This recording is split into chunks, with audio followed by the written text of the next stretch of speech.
Okay.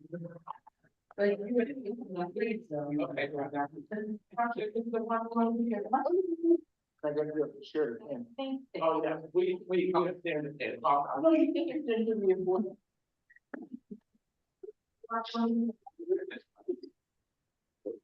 Speakers. Okay, so. Okay, what do you think? Okay, let's Steve or candidate or Steve or anybody. Unmute yourself and talk. Because we're trying to figure out where the sound coming Hello. They want to do the same whole thing in the same. Hi, can you hear me? from. Yes, yeah, but we're getting some feedback, we couldn't figure it out. Okay. Because they can bring the knock to a gun back. Oh, we might have it. Three, seven, 9.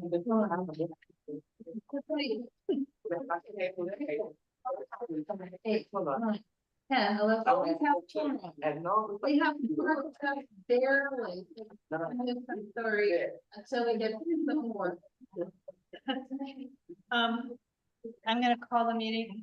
Can we settle? Are we about ready to settle? Because we barely have quorum, but we do have quorum. And somehow the air conditioning just went off. Right. Well, I don't know. How are y'all feeling? So far, so good. Yeah. If it gets hot, I'll turn it back. Because I was very comfortable, but my papers were blowing across the room. So it was really hot. Yes, it was. Well, it says on it, keep temp of 70, sitting was on 70 when I looked at it, so I just stuff it off. Okay. Okay, well, because they don't want to pay, you know, rightfully so, they want to pay so much. Okay. This is Laura Myers. I am calling to order the United Neighborhoods Neighborhood Council Governing Board meeting of Thursday, August 6th, 2026. And Michael, can you please call the roll? Absolutely. Candace. Present. President. Elizabeth. Present. Hunter. Yeah. Laura. Yes. Joshua. Here. Michelle. Okay, unexcused. Here. Edward. Unexcused. Michelle. Unexcused. Kamala. Sad to say, unless you know, you can correct me if you've heard from anybody, but unexcused. I'm here. Kareem. Here. Michael. See ya. Chris. Do you know Chris? She is in Memphis. Yes. Unexcused, however, because she didn't manage to tell anybody. Siobhan. Sandra. Here. Caesar. Here. She is excused, she'll try and be home. She's at work. Josh. Excuse. So, this is Laura speaking. I'm gonna remind everybody of protocols. If you're here in the real room and in real life, the Zoom program is transcribing our transcript, but it only knows that the United Neighborhoods Neighborhood Council President is speaking, just as UNC President. So each time you speak, please do say, this is Laura, or this is Tom or Mary, and then say whatever you're going to say. And for those online, ideally, except for during roll call, you keep yourself muted. And for board members, we got a email reminding us that we have to stay on camera as best we can. There are some ADA rules, but at the moment, we should stay on camera. And because we are tight on quorum, in other words, we just have 13 people. If anybody's going to need to leave, you need to, well, no, but you really will need to give us at least a 20-minute warning so that we can capture anything absolutely necessary, even if we have to stop the meeting early. Because we do have some things that have absolute deadlines. So what we don't want to do is call another meeting this week. Right. Okay. So I'm gonna share the screen with the agenda. And as always, forgive me when it takes me a long time to do our simple shares because they're not that simple. And you're also running the thing, so. Oh, Showcane is here. It has just, okay, so here is our agenda. I'm going to go through it rather quickly. I had sent it to everyone on the board, but we have already done our roll call. The voting status for tonight, everyone who is actually present can vote. And we are a little unclear on other Joshua's status. Right. And Chris is not eligible to vote, but she's not here. Okay, so then we have public comments and announcements on items not on the agenda. Government agencies and reports, and this is officially a question and answer and discussion period. Because we changed the agenda format to allow for that, but we're gonna try and keep it at a maximum of 5 minutes per government report. We'll just stick to our rules. Then we have from Candace and a little bit myself, a year in review presentation, election of our officers. We need to approve the neighborhood council elections information worksheet. It is due at the end of this month. We have some simple funding requests, hopefully simple. And why are people calling me this time? We have some not as simple land use cases. One simple, one's not so simple. We have a community impact statement proposed from the environmental committee. And under executive, we have treasurer's report, presidents, you know, the usual. I'm gonna ask for permission from the board that we move the, that portion of the agenda higher up.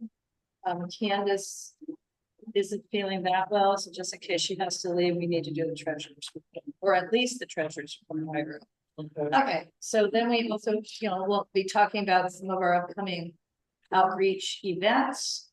I think we won't get to this, discuss extending appointed board members' terms to a simple one expiration committee report and all business and status updates. It's gonna be under, I didn't put it there. It's under land use other. Use other. Okay. Oh, wait, there's B. No, there's B. Well, that will be a little bit time consuming, but we're gonna try and streamline it. 5 minutes, we're gonna streamline it. Okay, so I'm gonna stop the share and then before we start the public comment, and we'll get right to public comment. We do have some complicated letters tonight, but we've hashed them out in great detail in committee meetings. And they've been, you know, at least a version of them have been in the agenda packet all week. So I'm hoping we'll be able to do the presentation and just a motion to accept in concept if you know, because I mean, you'll see. So I'm hoping you don't want to read the 6 of the letter I wrote and the how many? 13, 18. Well, the letter itself is only 6, but the appendix and the photos makes it 17. Right, a lot. Okay. So we are at general public comments and announcements on, these are items not on tonight's agenda. Are there any general public comment? It's so key. It'd be good. No, I should have. Laura says yes. To get, it's not that my standing is to be near this wall. Imagine where it goes. No. Okay. No, I just wanted to make a quick announcement and just some recognition. I think it's important not to just bring up issues in the community, but also bring news of progress. So in terms of happenings at 31st Street, I think there's been a lot of improvement. And I just want to give thanks to Ali and the SLO and the team. So the work isn't over, you know, so I think it's making sure that it stays proceed as much as it can be, but definitely, you know, just so that everybody's aware, there has to be meeting. Thank you. Peter. Sure. Hi, I'm part of the the Baldwin Hills Urban Watershed Conservancy Task Force, and we're going to be holding a couple of workshops we're calling roundtables uh, to educate on the tool that they're using to propose climate resilient projects such as, you know, pocket parks, tree planting, indigenous plants, water conservation, wildfire prevention, and much more. So if you're interested, come to one of these events. There's four of them, two in person, two online. They're about 3 hours long. I'll be one of the facilitators.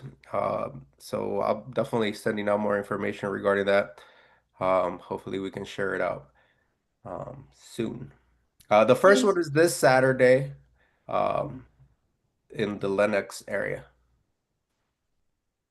Okay, Caesar, would you like me to, since this is Laura speaking, since I did receive an email from Bob.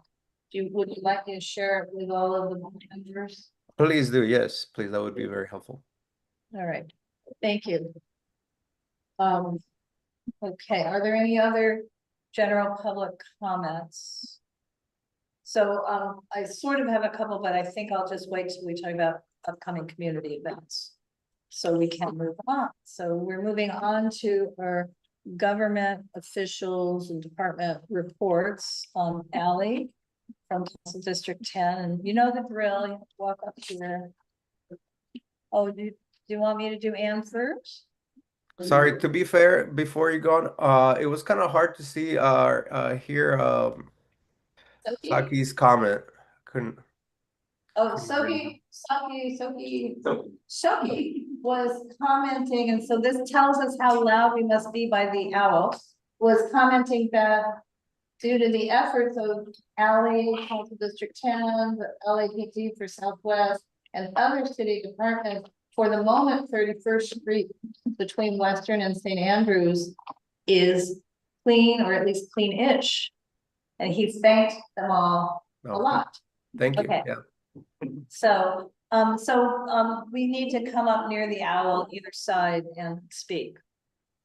Thank you, Ann. Closer to the app. Like- Closer. No, In the owl. Yeah. little space between, yeah, just go ahead and. Okay, good evening, everyone. I'm pleased to be here. My name is Anna Hickenbottom. I'm the district representative for your senator, Lola Smallwood Clavus, who covers this area. Glad to be here in person. I've seen a lot of you on the Zoom and at some of your other events that I didn't. Just briefly give you just a brief update about some of the things that have been going on in our area. One of the most significant things I would let you guys know that we're also tracking the issues regarding the Murphy oil field site. I attended the town hall as well as the zoning administrative meeting, and our visitor did submit a letter regarding the revocation of the operation based on some of the challenges and issues and violations that have been cited. I talked with the zoning administrator this week that you won't see anything into a decision probably until around November, maybe even this summer, to go back and forth and get more information from the operator and the public and so forth. We are back that there's a violations, but the alleged violations across the local, there's also state violations as well. Some good news, some positive news. One of the issues that we're working on for the Black Culture District will be having a booth at the annual Taste of Soul put on by the LA Citizen Media, and we specifically are going to be featuring and highlighting Paul Williams, who I'm sure most of you know, the first Black architect in the area in California, and he has about 10 sites that buildings that he has done in the Black Culture District. the Golden State Mutual Building at Adams and, not Adams, Yeah, but yeah, Adams, I think that's your area. right across. Right across, okay. Now, the Wilkendale Clubhouse, and the Wilkendale Club having been started by his wife and his wife's friend. So we're really looking forward to that. We'll be celebrating Hispanic Heritage Month, and I forgot the date that my colleague told me that our event's gonna take place, but all of that will be on our website. We have several pieces of legislation going forward. What I want to focus on, and after your support, if you're willing, the senator have SB 1073, which is now on the Assembly side. And that is a bill that will allow you to make a contribution to help support the Black Culture District on your tax return. So you can take some of your refund, so you're getting a refund. Or you could, if you're not, you can still just add the money and continue to that, so I can provide you more information. Just finally, the legislative recess at the end of this month. There's been a lot of activity. August 31st, they get back in the full session in December after the elections, and then in early January they get back to work at the legislative level. During that time off, they spend a lot of time in their district, but a lot of time with other activities. So if you're having any other questions, or you want to reach out to me, keep me posted about issues that are affecting you, that you want the senator to support, let me know. Thank you. Thank you. So, this is Laura. I do have a question, and we'll see if anyone else has one. Are you including in the Black Culture District Paul Williams' first home? He did not design it, but he lived there for a very long time. It's not within our boundaries. Yeah, it is. Well, The first one is, oh my God, I don't know about the first yeah, one. on West 35th Street, just We'll west have of to the check that then. The- No, I just know the one that, The new, the one. the new one. Okay, this is Laura speaking.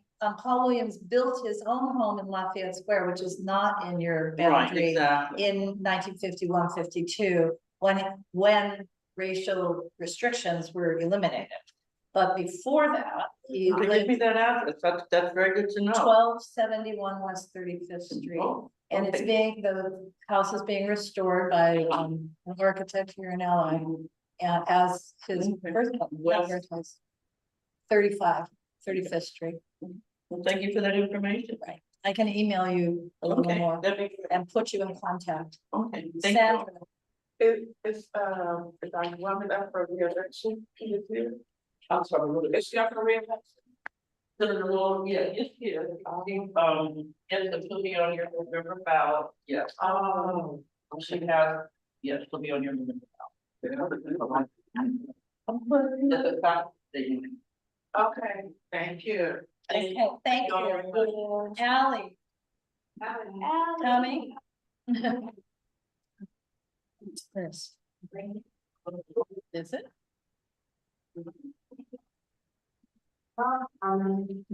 Yeah, 280, that's Chris.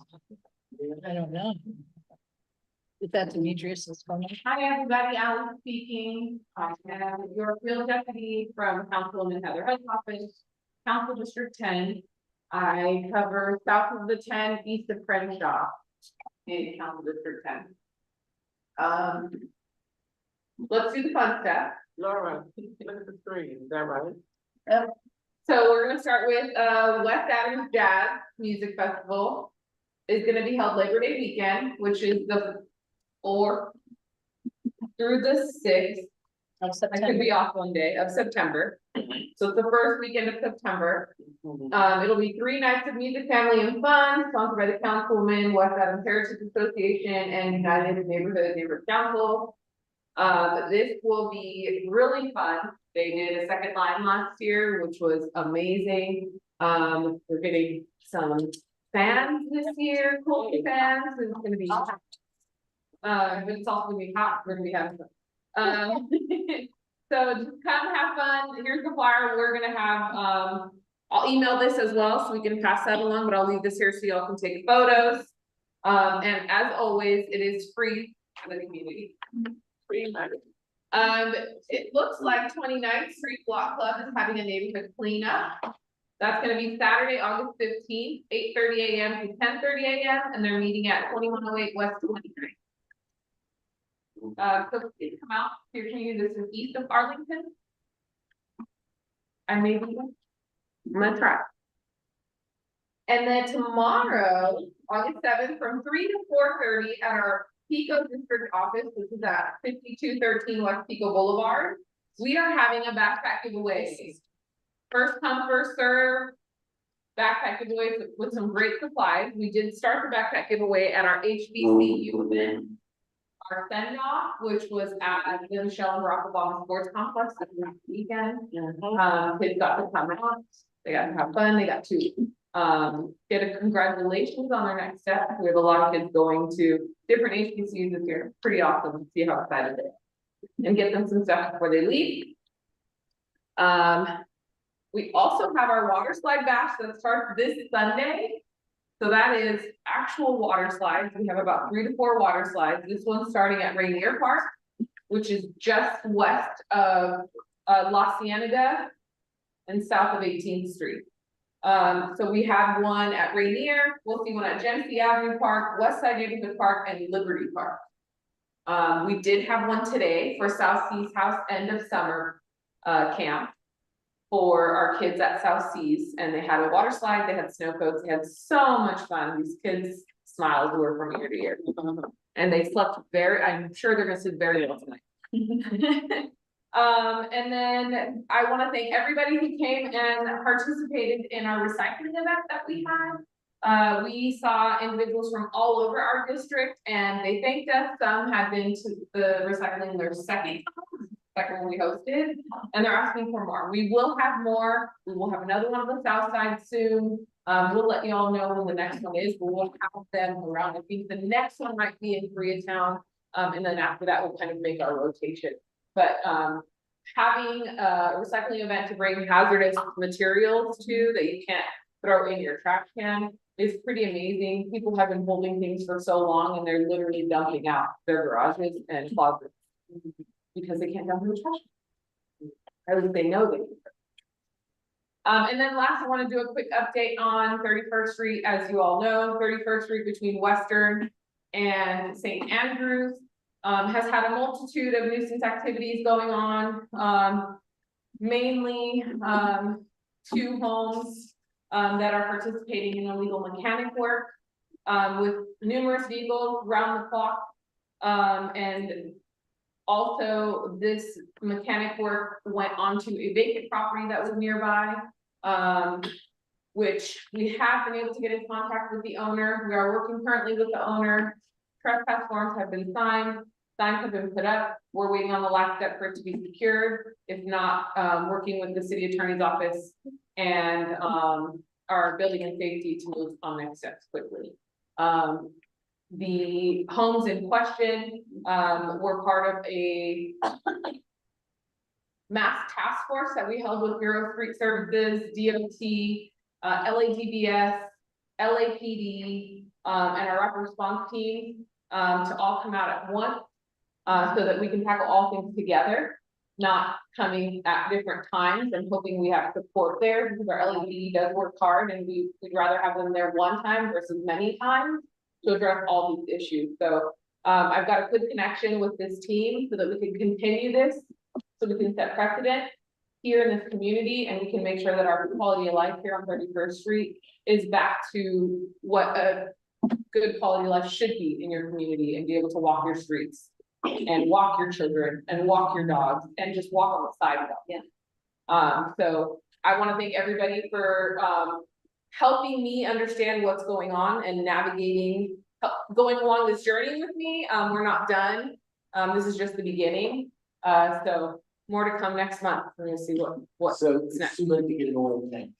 Yeah, I'm sorry, but next is gonna be watershed. That's there. But that's it for me. Any questions? Yeah, what about our district office? We should chat about that. Our district office, I don't have any information on it yet. We have not started moving at all, but we've already spoken about being able to utilize that space for UNNC, which we have been okay, but y'all will be the first ones to hear the date. Thank you. There's Okay. 31st Street, then, and down the 10 freeway. Oh, I missed one. No, go ahead with the. I was just saying congratulations, first the 10 freeway embankment, now 31st Street. Yeah. Cleaning it up, one block at a time. Okay. Yeah.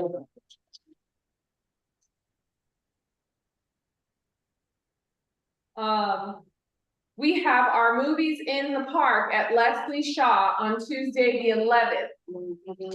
Oh, there you We go. have our copies. Your pile, that's what I did. Yeah, yeah. So, yes, last and final movies in the park, this coincides with National Night Out, but we're having it on the 11th to give our families opportunity to come out, meet their community, meet their, where they can get resources from, and United Neighborhood Council and Friends of Jefferson Montgomery. So I have another question. I want to ask about the district. How's that going? Because I know the concern about the landlord trying to, the district and the situations that they're going through. Do you mean the district project? The property, The property, the okay. business. Yeah. Okay. Right. I don't have any information on that. I know that the councilwoman is really helping with tenant rights for businesses. And that's something that she has heavily supported. But I don't have any updates for the district. Two more. So we were talking.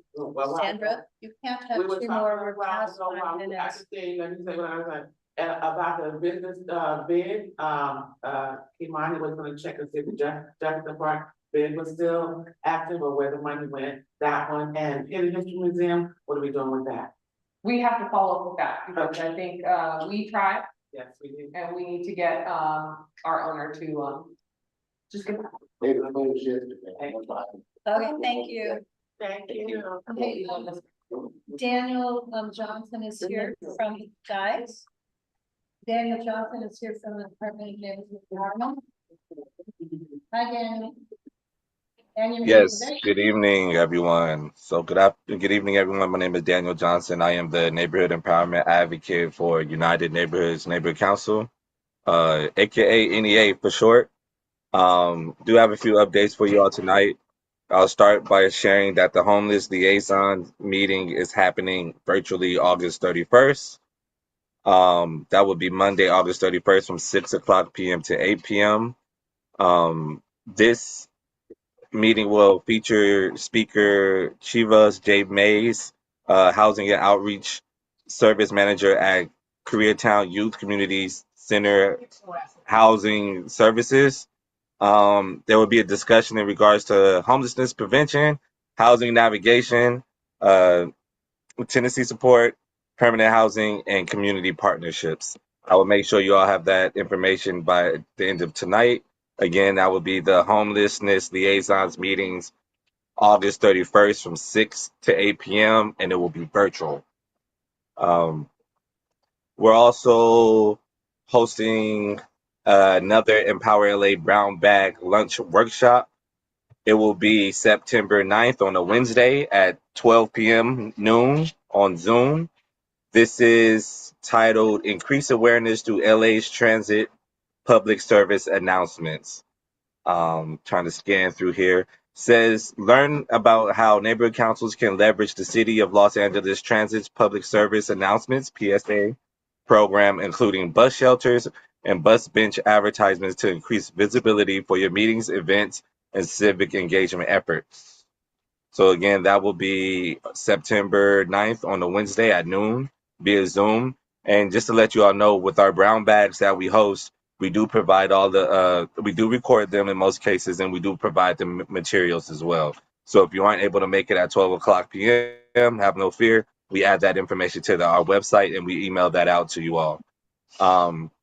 As you may know, the Neighborhood Council funding training has updated. Every last one of you all and everyone in the Neighborhood Council system is required to take the updated training.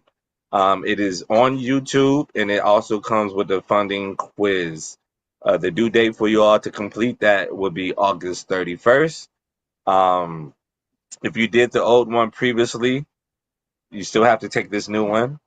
This is an opportunity for everyone to be aligned with their training. Everybody will have the same expiration date as well. Also, this one is an extension to the training that you all used to receive, where there were separate ones, one for the treasurer or the card holders, and one for just general board members.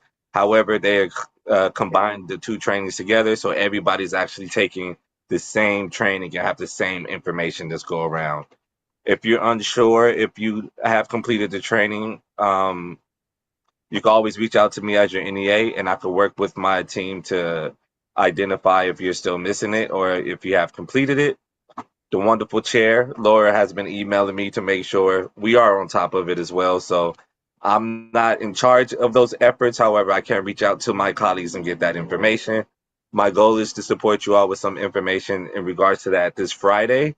Please don't hold me to it, but I'm going to try to get an update this Friday, though there was a request by August 15th. So I'm going to try to at least get something sooner than later. Just trying to look. As well as, so our website was also down. I'm not sure if you all got that information, just in case you tried to look at our website. It was down for about 2 days. It's up now. So now you can utilize that to check and see if your training is up or not. I actually don't think the website is up yet, but we did notify ITA. Other than that, it's election season, so we will be providing a lot of information in regards to that. If you need any support in regards to elections, please let me know, especially when it comes to tabling or outreach. If you all can't do it as board members, if you're very busy or too busy, please reach out to me. I can substitute in and do some tabling for you or some outreach for you on your all's behalf. Just please make sure you invite me or let me know where you would like for me to go, and please provide those materials. If not, the materials that I have are general materials in terms of the neighborhood council system in our department, which may not cater to your specific areas in terms of seats and or your board region at large as a whole. So please get that to me as soon as possible if you would like that support. Other than that, that's all I have, and I will make sure to get this information to you all. Doesn't seem like there's any other information in regards to this. Lastly, I'll wrap up by saying I think it's a great opportunity for you all to create a Olympics committee, if you will, so to speak, so that you can provide some feedback to LA 28 or just be able to have those conversations in the committee. I did attend a gathering with neighborhood councils in the department in LA 28. It seems like there's a lot of information that's going to come down the pipeline, especially to get more small businesses involved, volunteers involved, and your neighborhood council involved. So I'm just taking the lead by saying I think it would be great for neighborhood councils to create a committee just so you could be able to hash that information out or have those conversations and be able to start funneling in that information for businesses and other people in the community to come to that committee so they can start getting those resources ready for the next 2 years. Okay. Again, that's just something I've been coming up with. I think it's a great opportunity for the neighborhood councils. If you don't, I'll say it this and I'll end with this. I feel a lot of NC board members would like to just be a part of it more than just being a volunteer for the games. I think hosting a committee is great because, again, the information can be a pass through and you'll be continuing to utilize your leadership as you do on a day to day through the committee versus just showing up to Olympics and volunteering your time. I hope that makes sense. If not, I can explain it at a later date. Other than that, I'm here in the background. Unless you have any questions for me tonight. Thank you. This is Laura. Does anyone have a question? So Daniel, the one thing is, does the department still have printed materials, about neighborhood councils generically, not about us, but about neighborhood councils that we Yes. So, for when we go to outreach events, we're meeting a lot of people who are not necessarily living or working, within UNNC. We've started bringing out, thanks to Elizabeth's inspiration, a notebook with maps of other neighborhood councils, but we don't have any done material anymore. So okay, I can provide that. Yeah. We'll talk offline, but we'll maybe get a physical package from you.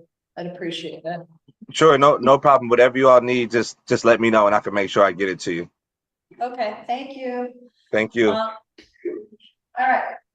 Candace, next item on the agenda is the UNNC year in review. So I can run it, but you'll need to tell me, next slide, next slide. Okay. Does that work for you? Yes. Okay, so I'm gonna share this, but I'm gonna turn it over to you for Speechify. Got it. Okay. So can everybody see this? Yes. So, and again, I'll apologize in advance if I have a hard time navigating, but I'm gonna do my best. Seems to be. Oh, okay, got it. All right. Okay.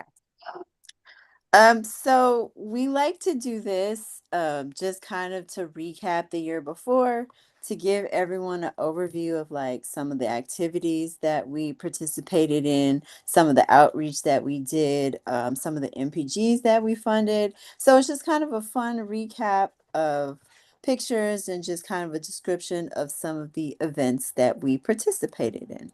Okay, next slide. So this is just kind of an overview.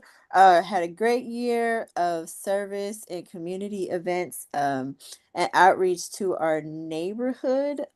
Because I am the money person, think of this in terms of money. Our budget was about $39,000 with some change left on the end of it.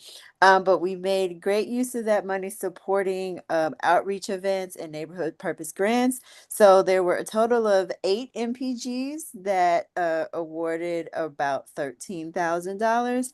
Some of the organizations that we gave money to includes California Dance Institute, the LA Korean Festival Foundation.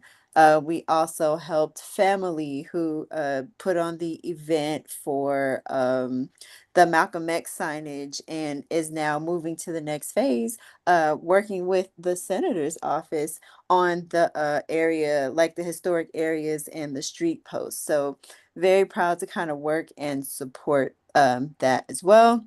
And then for outreach events, we participated in or supported. So we tabled as participants or we held events through the portal as a UNNC sponsor of an event. The Leslie Shaw Park 10th anniversary health and wellness fair, that was a big hit. The West Adams Jazz Festival, that's always a good time. The belief in equity tree planting at 6th Ave. So we planted trees. When I do my exercise walk, I pass there sometimes. They're still looking good, so that's good. Some of the other events, just off the top of my head, where we tabled. Most recently, we did the Debbie Allen Street Festival. We did the LA 28 play day. So there are several other events that we also tabled at as well. Here's more pictures of more events. We tabled at National Night Out, Jazz Under the Stars that we mentioned, the tree planting, which we mentioned. And then we also participated in the anniversary resource fair. So that's just kind of a recap. Fire Service Day is also another event. And then we also very actively participate in sharing information about the Green Master Plan. One of our the things that we care about as the community UNNC is more trees, more plants, paying attention to the environment, making sure there's greenery in our neighborhoods. So the Green Master Plan moves that idea forward. And then, okay, next slide. Right. And of course, Play Day, that was a big hit. We had a lot of families come and participate in that. Okay, next slide. Oh, more Play Day. So this is Laura speaking. This Uh-huh. is the very simple game that UNNC bought. And it turns out that, oh my gosh, any 3-year-old coming anywhere near us, they don't know how to play it. all they know is it rings and you can drop them in. It rings and they can drop it in. There's an actual game. I'm not sure what it is, but Connect Four. Connect Four. Yeah, Well, Connect Four is like a tic-tac-toe or similar. Yeah. But they don't care. That's not the point. Like the little Right. student play, so that was one of the things that they could participate in, so. Oh, yeah. Yeah. Yeah. So, and there I we mean, go. I mean, you know, all's well as long as they're having fun.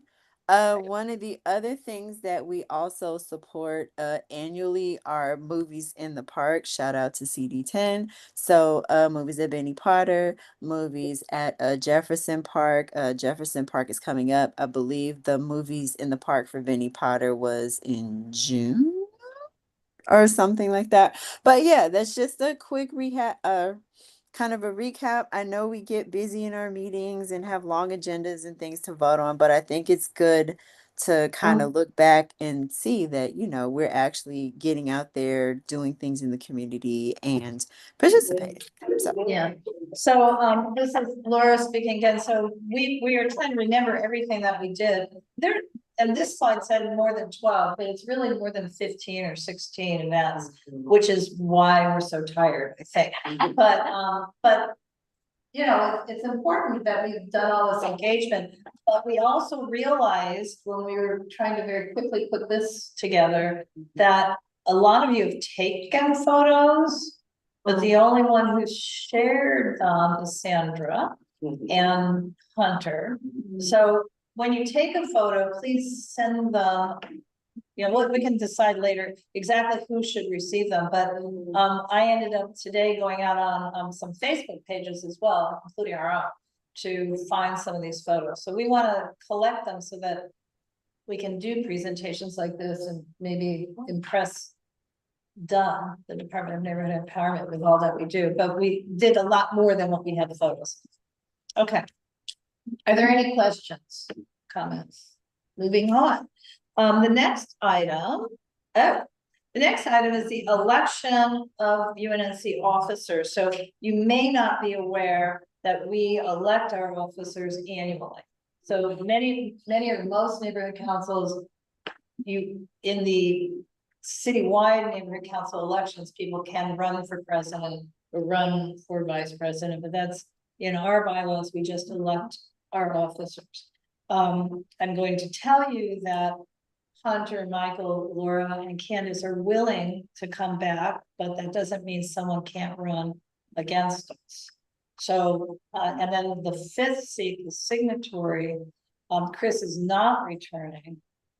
What we've been discussing, but this is dependent on us also being your officers, is that we would like to, at least for this year, turn that position. It's a financial officer position anyway, but turn it into the training for our next treasurer. Because we don't have anybody trained to be treasurer. So that person will be, if we find a person, the second card holder will be trained in the funding portal. So that's a part of the funding training that's not on the YouTube videos. It's how to use the portal. It's not in there. So the clerk is still doing one-on-one training. The person will be responsible for our events submissions into the portal. So they'll become expert at how, you know, getting us easily approved for event. And the person will also be the person who handles collecting all the paperwork for MPGs.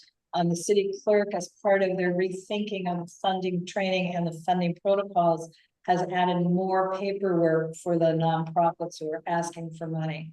So we have to have all of that together so that when the actual treasurer, who's the only person allowed to upload something after we vote for it, but so we'll have all the paperwork, because some of our problems is we have not all the paperwork. So that's the core idea. So the question actually is, does anybody else want to be president, vice president, secretary, or treasurer? Or communications director. Well, that's not an officer. We can throw it in there, because I'm not trying to be both. No, I'm gonna get to that in a minute. But Okay, we can't okay, do okay. that that's not a named officer for executive committee. Okay. And so the other part of the responsibility, and it's not unimportant, we do have a monthly executive committee meeting. It's traditionally been on the third Tuesday, that can change. And it's a quorum-based adventure. So in other words, we have a 5-member executive committee, 3 officers must be present for us to conduct business. All our other committees don't require that. And when we voted to have Zoom meetings with a hybrid component, I mean, at this point, there's a lot of us in the room, but what we had actually voted was to approve Zoom meetings with, as is required by Sacramento, to have a public place, and the officers are to attempt to be present at that place. This doesn't seem to be a hard thing. It's a better experience. So we see a lot here in the place. So, but I keep circling back. Does anybody want to replace Hunter, Michael, Laura, or Candace as your 4 of those 5 options? Okay, discussion. So if no one wants to, and we talk with for a few more minutes, can we just vote for everybody to keep the position? You may, Can I make that motion? you may. I'll second. We don't, is there any discussion? We don't need a beat, we just need one. Okay. I think we can do a hand vote. So what's the motion? For the, for Hunter, Laura, Michael, Candace to remain in their position. Pardon me? Would you like to? No, So. We can, if you can do the vote by hand, show of hands, who's in favor? You know, this is half up. Because none of us were Well, going you bring to, out real high for yeah, you. yeah, none of us were gonna say, Yeah. okay, I was gonna go. Carry. yeah. Carry, okay. carry. So we are in, is there anybody in this meeting who wants to hold, would like to hold the named signatory position as was described as a financial officer? So we have a person who's not here tonight that we were thinking of asking, so that'll be a report back next month. Okay. Thank you very much for your, Director of Communications. Anybody? well, yeah, so, Good look at it. Someone needs to do that. okay, so, yes, that's what I was gonna get, so Hunter would like not to be Director of Communications, so the question is. He wants to remain the secretary and not be. Correct. Overwhelmed. Correct. Not that he doesn't want to do it, but he's already doing my state well. Are you a yes? Thank you. Okay, all right, so, we have a person who's considering taking that job. So that I don't need to call anybody out, we'll assume that Hunter retains it for a month. Thank you. Okay, next item of business is approve the neighborhood council elections information worksheet. So I'm gonna share the screen with that. But also part of it is that we need to elect an elections chair. And I do believe we have someone who has agreed to do that task. So hang on, because I truly have trouble doing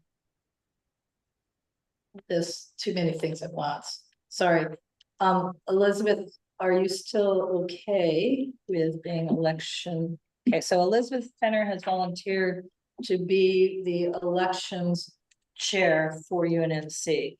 So we have to turn this whole worksheet in by the end of the month. What that means, the elections chair is a person defined as a person who's not running for election and who must be on the board. So Elizabeth has volunteered to do that. She will be the chair, obviously working extremely closely with outreach, with whoever does director of communications, and anyone else can be on that committee, whether or not they're running for office and whether or not they're on the board. Just the chair has to be not running for office and on the board. Now, our election is not until June 12th. We don't really have to totally gear up on this stuff until January or so. But we're getting a good start. And so I've got up on the screen, the election information worksheet, and we did at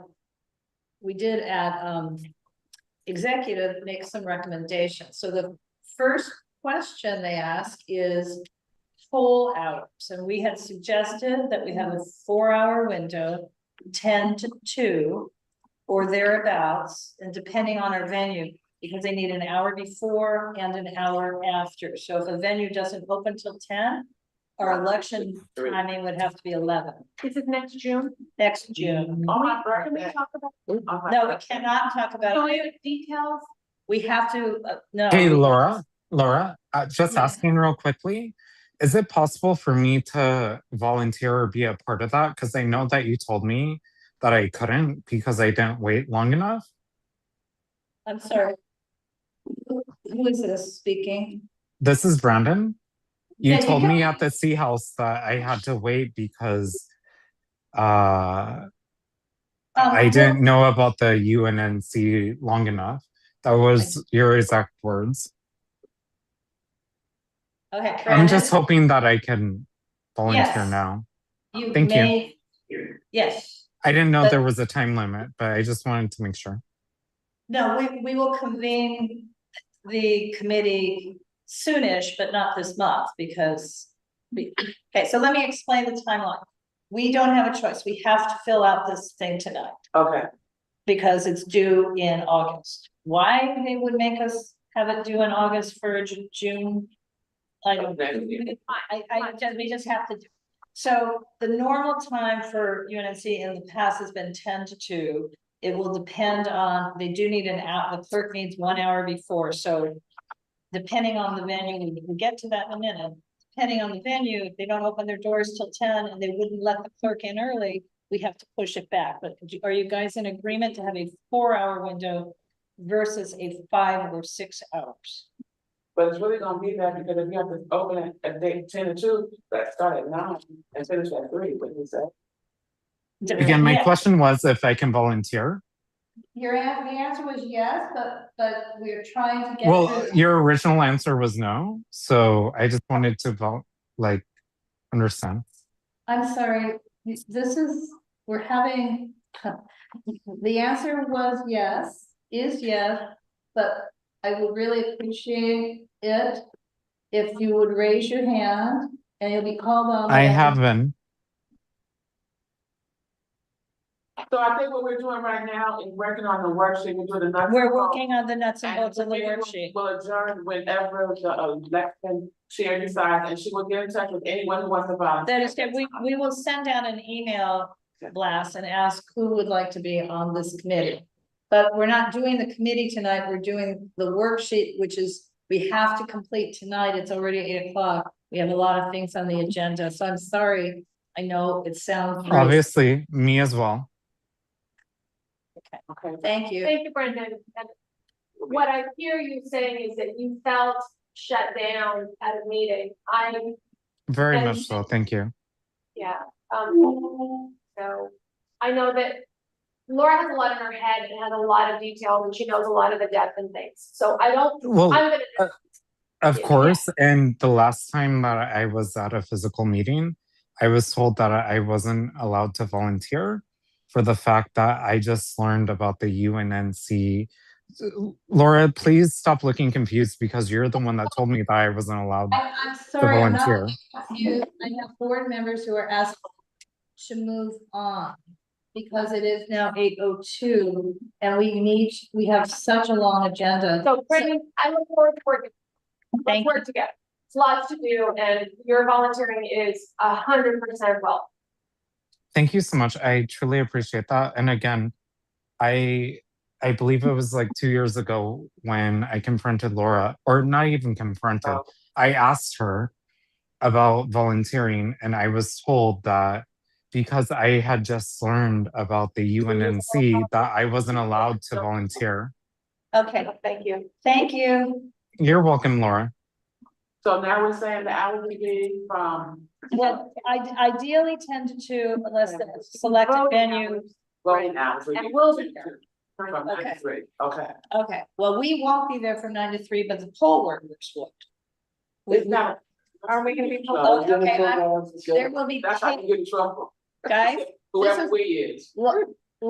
this is Laura, the Los Angeles City Clerk is paying poll workers. Okay. So I don't know how we are involved or how we can be involved in the poll. Okay. Now, we need to select a facility. The recommendation from executive committee was our first choice, if it's available, would be ADAP, which is the building on 29th and Crenshaw. We don't know if it's available. And our second choice would be Washington Irving Library. And that would, and they are available, but they might not let the clerk in. Okay. I mean, I would understand. Okay, so So our first choice is, I'm sorry. first choice would be ADAP, which is Asian American, I don't remember. They have the building with a conference room and a parking lot on Crenshaw and 29.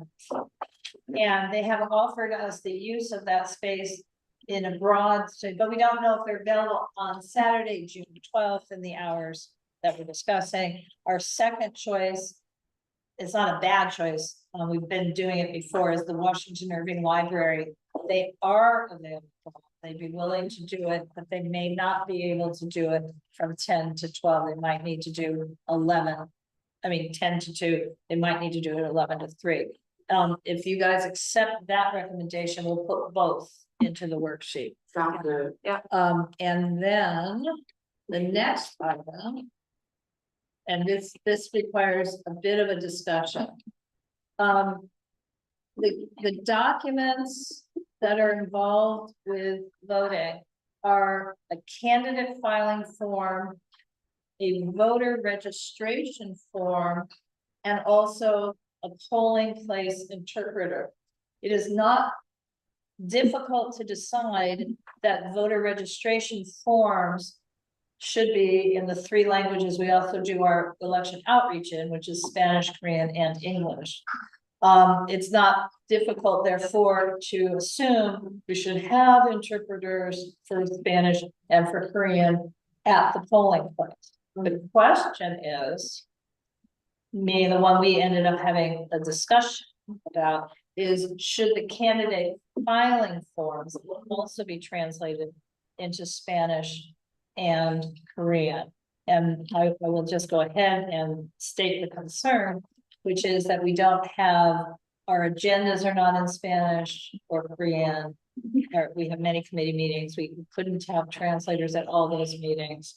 So I don't know if we should, but maybe I'm being politically terribly incorrect, if we should have the applications in those 2 languages. So it's not my decision.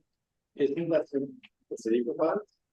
It's not about the money, it's about, Not the city actually provide that. yeah, they're asking us if we'd like the application form to be translated. You know, it's a yes answer on the voter registration, it's a yes answer, we want interpreters at the polls, but do we want our candidate application, somebody running for the board, to be in Spanish or Korean? Are there people asking for that? No, my take on it though is that if the Okay. city do it for free and provide them, we might as well open the opportunity for Spanish and Korean speaking people to join the board. But I'm down to hear other people's suggestions as well. 1000%, as long as someone's able to. Okay, I'm gonna mute you, And then thank you. this is Michael speaking, we was the problem down to when someone actually has the. Do I think someone who can only speak Spanish or Korean will, well, if someone who can only speak Spanish, they might join the board. I think someone who can only speak Korean will join the board. No, but I do think that they should have the option, right? 1000%, and I support you. And my apologies, I was muted. Sorry for supporting you. Is Brett on the board? No. Oh, yes. Okay, so my position to that was that I mean, it's already taken a lot of time, so we have to break it down to translation. Although we're open and we love everyone, I think to extend our meeting even longer, we have to, interpret, translate for a non-speaking person. Not that we're against it, I just think it would add to our time. Is there a city policy on this? Like, it seems There like- is apparently not a city, this is Laura speaking, and I'm replying to Josh. There is apparently not a city policy since it is optional. I'm with Hunter that we asked for it. I think it would be 5 the paper per request, so. Okay, But then I think we're opening up a can of worms, if it means nothing, if we get somebody to join the board who doesn't speak English. That's Laura. Then we actually, that's open the can of worms. The Well, I'm not- paperwork But is it's a can of fine. worms that's unlikely to be open. Oh, okay, well, see, Well, there- write this day down and mark it down. okay, everybody is talking over everybody else, the AI will have captured it, and that's fine. So we vote on it, and majority rules, would we do it like Yeah, that? so how many people do want the candidate filing forms, just by hand, translated into Spanish and Korean? If you do. Laura, I'm not muted, but I'm raising my hand. You're not able to vote, you're It's not. just board members that are able to vote for this one. Thank you, though, Brandon. No. About this. Okay, among board members, who would like the candidate filing forms? I'm gonna unshare for a minute because you can't see. For board members only, who, raise your hand, If we do, raise your digital hands, if you do. Soki's right here. no, Joe, yeah. Shoki. So you. Is he the only one raising his hand? Because we can only see him. Who is this? Why? Like. Brandon, if you, I have to tell you, Brandon, if you interrupt even one more time, I'm gonna send you off for 10 minutes into the waiting room and then let you back in. Thank you. Because we have to have the quorum, no? Well, we do have to have. So decorum. he's not working. Okay. Just. So- Sorry. Decorum. So I've got 5 on the screen, and how many here? 6, 7, 8, So just don't 9, be a 10. recorder. Motion passes. Okay, I'm gonna share this screen again. Okay. I'm with you. Moving on. Okay. I don't care about the people, I just want the meetings to take. I understand. So. That is it. We do not need. You know, to- Laura, it's okay. I'll just make sure that I'm present in each and every meeting since you continuously mute me. Thank you. But Brandon, you're bothering all of us. in the Brandon, meeting. that's not Laura meeting you, it's actually, Michael, it's because you're not following the procedures of the meeting where we have to, put permission to speak. And then permission granted by the chair, so. Well, of course, and I've been to multiple meetings, but I was also told that I couldn't be a part of the meeting until I've lived in the neighborhood for X amount of years. And those were Laura's words We're done with directly. this conversation for now. We're gonna move on to other topics because we have to get through the agenda. Yeah, you're more than We're more than welcome welcome to to join. We look forward to your participation. I think this particular issue is closed with you. Okay, thank you so much. Moving forward. Caesar, is your hand up to speak or hand up to vote? It was to vote, forgot the lower. So I'm stopping the share. We're moving on. So we will, we have our vote. We've done all this funding requests. Thank you. So funding request number 7A, approve outreach promotional expenses up to $250. This is specifically, simply, and nothing else to allow us to reprint some of our flyers. So when we go to Jazz Under the Stars for 3 days, we actually have enough flyers in addition to our brochure, the topical flyers. You know, reduce your use of plastic, how to do food composting, what to do in the case of an emergency. I mean, all the different flyers that get handed out at Jazz Under the Stars. And very specifically, one of our flyers is a 2-sided English and Spanish. That is the only one I'm not able to print at home. So we're gonna see how much that one would cost. because it has to be a thick coated paper so you can get, it doesn't bleed through. Most of those other ones, I'll just continue to be printing on the green master plan flyer. I mean, we just have a lot of different flyers, topical flyers. The executive committee's motion is to spend up to $250. Well, hopefully no one gets shot at this event. Okay, and I put in there, if you guys wanna give me So, permission. she vote, Bless his heart. I have permission to move into the meeting. I think that's a good church. I should be the one deciding what we think after the. I'm just saying, Let's see. Laura, Yes, Sam speaking, outreach chair. we can have an outreach meeting and discuss it. No, but I think that I should be the one making the decision on what we're doing with, This is only about money, not about what? yeah. Is that okay with you? Yes, ma'am. Okay. Carry on. Thank you. Okay, because we can't do anything if we don't have the money. Yeah. Okay, so executive committee motion, which Laura can make, is to spend up to $250 to print what we agreed to print. Flyers, not the brochures, we already have thousands of those, for upcoming events. Is there a second? Second. Thank you. And it's item number 7A for BAC. Thank you, Bruce, the motion was, Laura. It's not supposed to be Laura, but it was, second was, Kareem.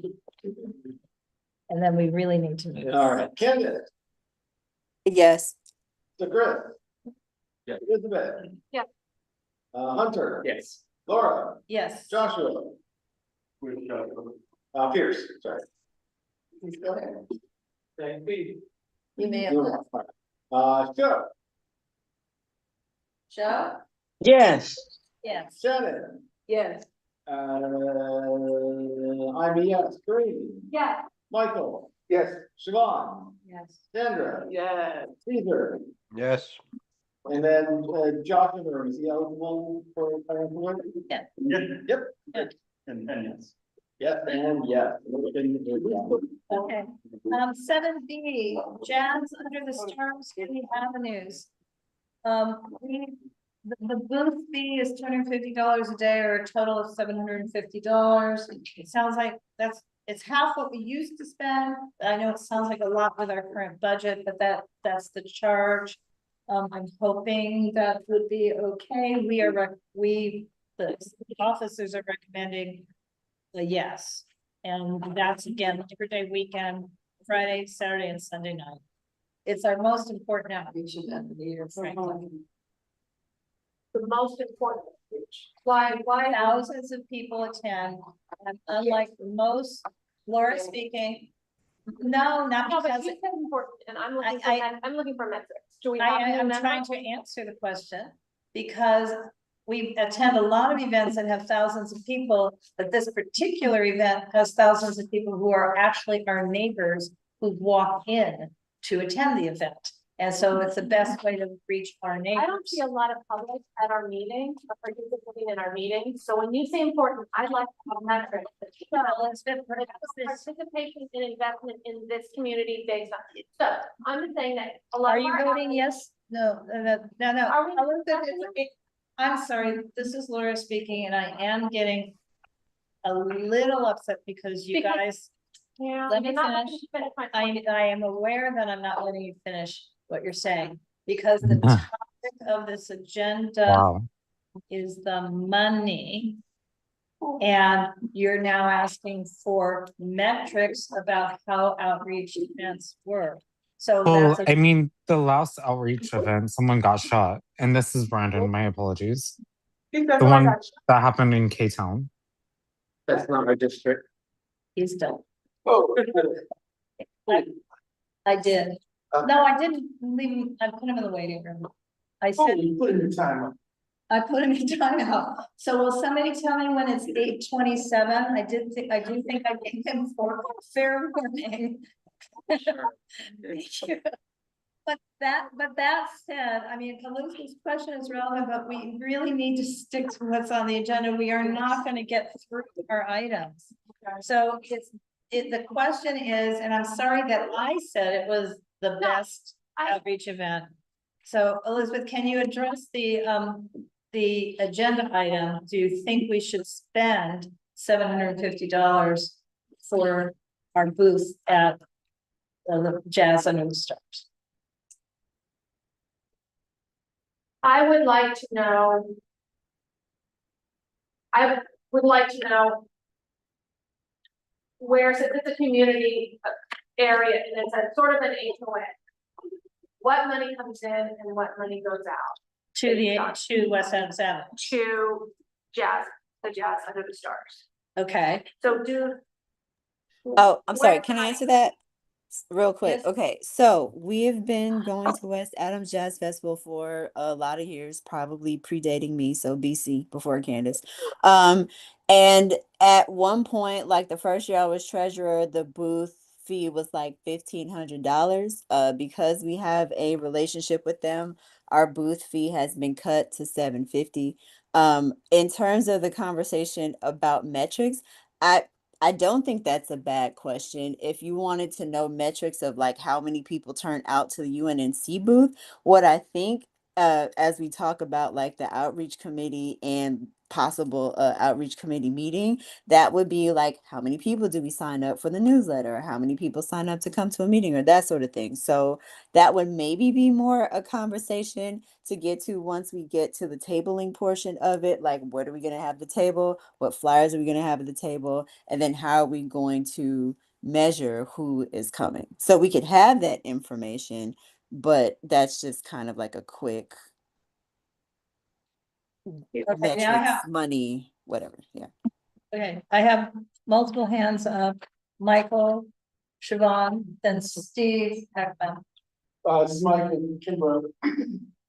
Does that funding cover lighting and that? For the booth? Laura will. So answer. that, Or Candace can answer. yeah. but Laura- So last year we bought lights to put around the tent, and it's way more lit than it was the first year I did it. Also, like the tents kind of start closing down around maybe 8:30 or 9. So there is more lighting that we bought last year. And I made sure it was sold. Right. Siobhan. Siobhan purchased, well, we purchased, but Siobhan handled. I don't know where they went. But that's, I just want to make sure. George. Siobhan. Question on the metrics side. I don't know what we have the capacity to collect, but I imagine the event organizers collect some kind of metrics on traffic, et cetera. So I think that would be a good benchmark for us, just to understand what foot traffic comes in, because it's a free event, but one would assume it's local folks. So if we could get those metrics from them, I think that would be a good. Yeah, this is Laura speaking. 8,000 people attended last year, and they do have some really small over the 3 nights. When may not have been 8,000 discrete people, because a person might have gone all 3 nights, but the number of people over 3 nights was 8,000.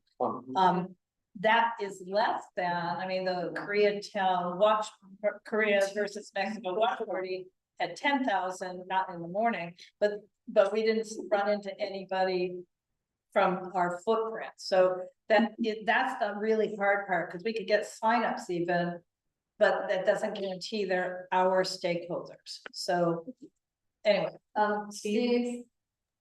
Well, just short, I think collecting metrics is a good idea. However, I will say that attendance at a UNNC board meeting is not necessarily representative of people attending UNNC related meetings. So for example, people who show up at these events may ultimately be attending UNNC planning and zoning committee meetings, right? They're going to end up attending meetings that are of their personal interest. Personally, having had a booth next to the UNNC booth at the bicycle event that was on Jefferson, I can tell you a ton of people came to both booths, the Jefferson Park HPOZ booth and the UNNC booth, and quite a number of those people end up attending planning and zoning committee meetings and ended up doing a lot of other things that are related to UNNC. So I wouldn't necessarily look at a payoff being attendance at a board meeting. For our committees then. Well, and so this At is least, yeah. Laura speaking, I'm circling back, so this, to explain to Sandra, is the reason why the committees prepare flyers, because that's how they get people to come to their meetings, so we can have a more detailed conversation, but that's the purpose of this. A lot of those flyers is to say, oh, I'm really interested in all these environmental things, I'll go to Elizabeth's meeting. Or I really want to know more about CERT training, I'll go to Corinne and Grace's meeting. So, okay. Are we done with the commentary? Since nobody actually commented on $750. Okay, But- can I make a motion now? Sure. Okay, I make a motion that we spend $750 for Jazz Under the Stars. For booth fee. For a booth fee. I'll second. Okay. Gotta get through this agenda. Sandra. Hunter. All right, Candace, Yes. for good? Yeah. Elizabeth, Yeah. Hunter, Yes. Laura, Yes, Show, Yes. thank you. Shannon, Yes. I'm a yes, Corinne, Yes. Michael, Siobhan, Yes. Sandra, Yeah. Caesar, Yes. Josh, Yes. Okay, can we combine 7C and 7D into one motion, please? Yes. So, we have a request to essentially spend $250 funding the neighborhood council budget advocates and another $250 to help fund the neighborhood council Congress of Neighborhoods. I'm hearing talking. God, are you guys sure you want me to stay as president? Well, I know I'm having trouble hearing. Maybe I'm getting old, but I'm hearing people talking over me. Anyway, so this will be a total of $500, $250 to and neighborhood council budget advocates, and then $250 to the Congress of Neighborhoods. Is there a motion, and is there a second, and is there any discussion? I motion that we, what you just said, Fund both of those things. fund both of those things. Second. Wonderful. Who seconded? Josh. Okay, so you know for the. All in favor, say aye. No, it's a BAC. So we're doing 7C and D G. as a single BAC. 250 to budget advocates, 250 to Congress of Neighborhoods. Can you call the roll? okay, Candace, Yes, but I do have I a do- quick question. Can we do that? This is Elizabeth Better. I did ask for discussion. She did. I'm hard of hearing. Okay, I'm sorry. Ma'am, did. can I say something? Yes, ma'am. My vote is, hell no on these, because there are 99 neighborhood congresses, neighborhood councils, and 250 a pop adds a lot Mhm. to these events, which were not expensive, we're just sort of room use. They feed everybody, I'm and it's all day, they feed people breakfast and lunch, and they have people come in and do speaking. I mean. Well- Well, We have a budget, yeah. we have our individual pockets. I'm not so well. Okay, now you go, you go. I just wanted to say that. Okay, You wouldn't thank get you. that out there. And just at Laura speaking, FYI. These events are not free to put on. City Hall itself charges thousands of dollars. Yes, they do. And they have security and they have AV and IT. And for fun, you offer a little bit back, for a bunch of stuff. Yeah. The swag, All right, can you call them? Oh, sorry. I'm sorry. Hold on. I just have a technical question. Can we put them in one BAC or do they need to be separate? Well, Daniel can answer that, but I believe the new policy, Candace, is that we actually could even do a consent. Oh, I hear what you're saying. I think it has. to be Yeah. But we can vote together. We can make Okay, got it. But it will have to be two, but we can be. That's it. My question was just technical. two forms for me. Correct, but it'd be. That's great. Okay. This is a new policy, so we might end up doing it wrong, but we'll try. All right, so I'm sorry, for the first BAT, should I add both items and then just fully duplicate? Yes. Okay, excellent, and attendance is expired. Oh. Candidates, Yes. so Griff. Yes. Elizabeth. No. Hunter. Yes. Laura. Yes. Joe. Yes. Shannon. Yes. I am a less passionate no, but. Kareem. Yeah. Michael. Yeah. Siobhan. Sandra. Yes. Caesar. Yes. Josh. I think you. Excellent. Bunch of passes. Okay, we're moving on. Bad news, so this is gonna take us some time. Okay. Okay, we're at, we're gonna try real hard for it not to take a lot of time. Although, you know, we don't have to be out of here at 9 o'clock. I know you want to be. Keep it moving, come on. Yeah, it's 9 o'clock. Well, but I'm saying I have already sessions. Everything was like, land use cases, 8A. A comment letter regarding objective design standards. I'm gonna pull it up. Steve, are you still here? Yes, I am here. Can you quickly walk folks through the general concept while I go find this letter? Okay, wow. So I'll try to be very short, respectful of your time. HPOZs, there are 35 of them in Los Angeles. UNNC and CD10 have more historic preservation overlay zones than any other council district in the city.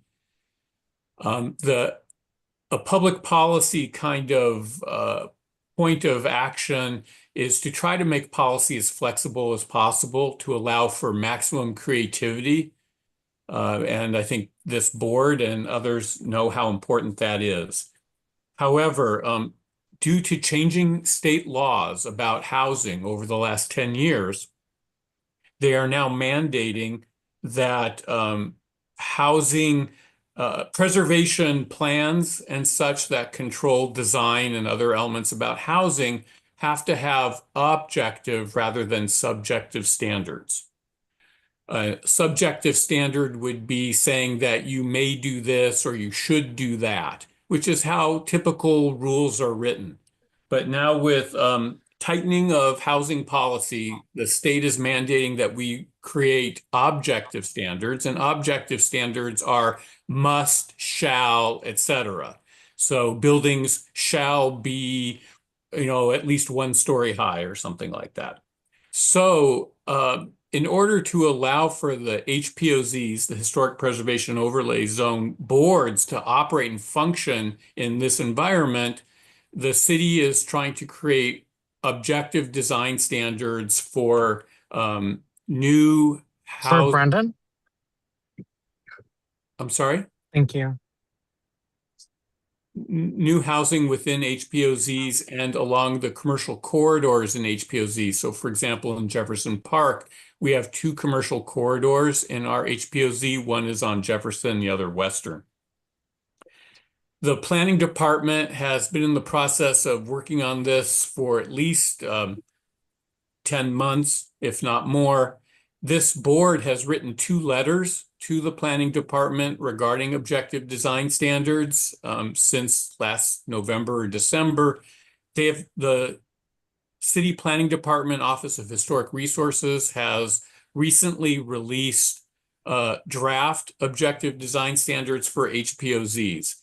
They need quite a bit of working and massaging, as one can imagine.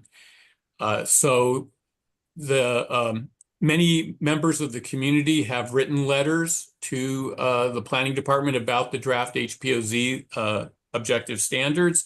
And in fact, I don't know that any draft standard in the planning department has ever received this kind of response from citizens of Los Angeles. More than 1,000 comments have been received to date regarding these draft standards. And according to the Office of Historic Resources, they are uniformly negative. People are really upset about the standards that were drafted. So the Planning and Zoning Committee has met on a number of occasions and discussed these standards, and last night voted unanimously to recommend to the board that the draft letter that you'll be reviewing be approved and sent to the planning department, council member Hutt, and others. Does that about cover it, Laura? That's it. Well, So I, with that being said, would that also be advice for 31st Street? okay, again. The objective design standards will apply to all structures within an HPOZ in the city of Los Angeles. So if the structure you're referring to is within, for example, the Jefferson Park HPOZ, the answer is yes. Okay, thank Okay, you. awesome. And I'm also currently on my way to the meeting, so thank you. Who is this guy? And Let's just go through the letter, please. Because I don't really want to engage. Thank you. He may, and then we'll deal with it. So this letter, Steve, Yeah, you know, I still heard you, and I'm gonna appreciate it. Oh, my goodness. Thank you. Okay, so. okay, can I just say, we've been doing, this is Laura speaking, we've been doing a lot of editing. So the version I've got up on the screen is the most recent edit from last night. So it's a little bit unclean, as it were. But what we have is we're going to be attaching the 2 letters that had already been approved by you guys previously. So that we have the background that says, you know, what we already asked for. And then, so that's what I'm just going through really quickly here. And then we have new concerns after we've read the objective design standards. Steve was nice. You know, the nickname is ODS because of objective design standards, but included in some of those letters and absolutely in the conversations is a new nickname, odious. ODIOUS, because they're very bad. I mean, it seems that they were written by planners who I've not actually seen one of the houses that people live in. Well, I wasn't going to say that. I was going to say they seem to be unknowing about basic zoning. So but they're creating these standards that can supersede existing objective standards for the commercial corridors, for example. So it seems that they didn't understand the difference between single family zoning and other kinds. So they got 1,000 comments and we're commenting too. So Laura, can we just trust that the executive committee? What you can do is vote on that. Vote as if you have read the letter that was in the agenda packet. And approve it in concept. Okay. And allow executive officers to approve it in final form. Do a motion for that, or can we? quick question. Sure. What is the timeline on this process? And Yeah, can we get someone from the planning department? okay. Here or this meeting? No. No. They went past the timeline, but they asked for 6 Because there's a months. state deadline. No, they applied. They basically, Southern California Association of Governments had. By chance, is there anyone that can open the gate outside, or is there anyone that can open the gate outside, or is this a closed session? Okay, Soki is handling.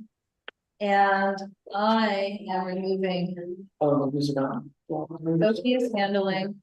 I wanted it to be. Okay, guys, I'm gonna try and answer this question on timeline. The original grant expired, would have expired, but they got a 6-month extension. They now are gonna need to ask for another extension because they have agreed to do another revision and circulate it for comment. So the comment period ended on July 28th, but none of the neighborhood councils had their meetings. So like, Nandisi is gonna be turning one in a week and a half, and Greater Wilshire Neighborhood Council is meeting August 12th. And they're gonna do another round. So did someone make a motion to approve the letter in concept and refer it? Sandra made a motion. Who did? Sandra threw it. Does somebody make a second? I'll second. Who's that? Who's Oh, it? Okay, All right, one's, BAC, I guess. Thank you.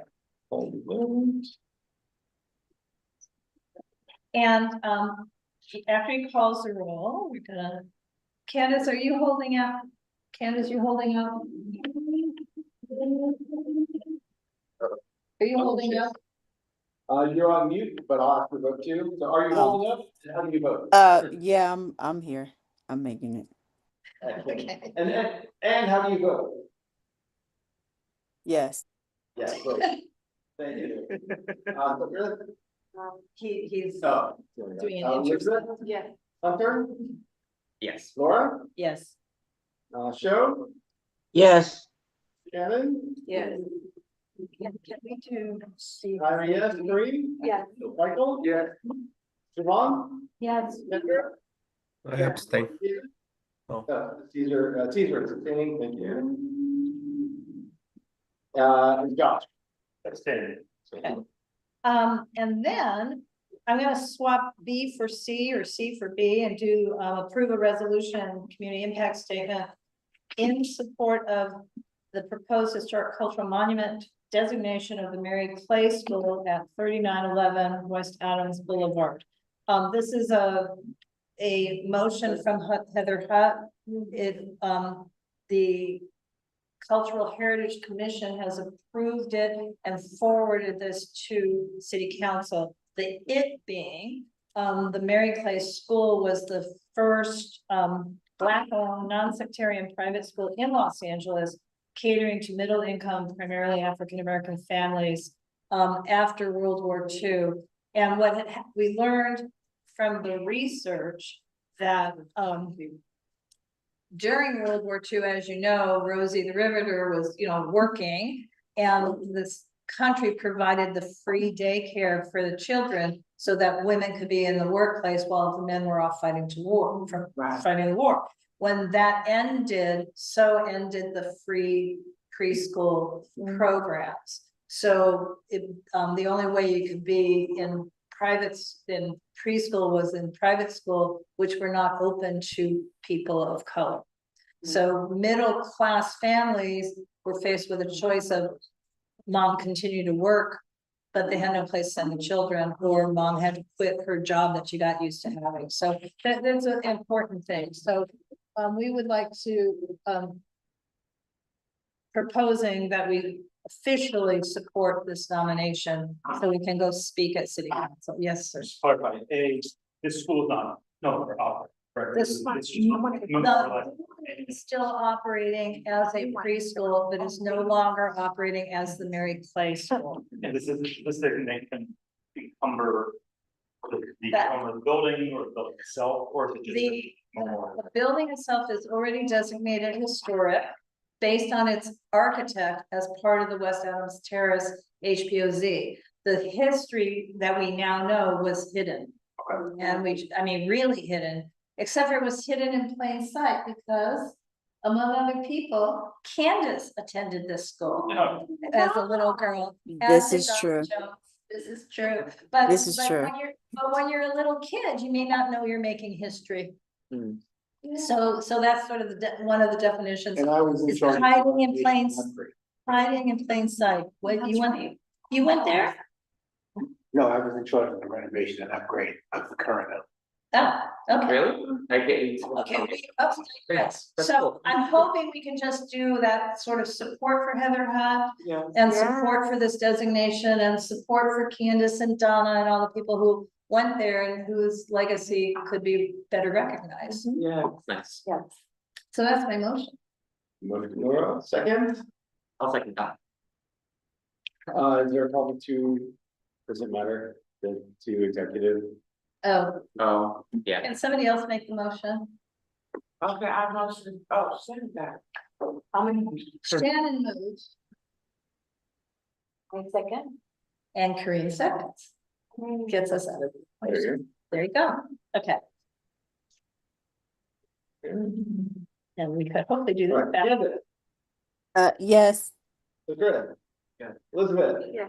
Hunter. Yes. Laura. Yes. Joe. Yes.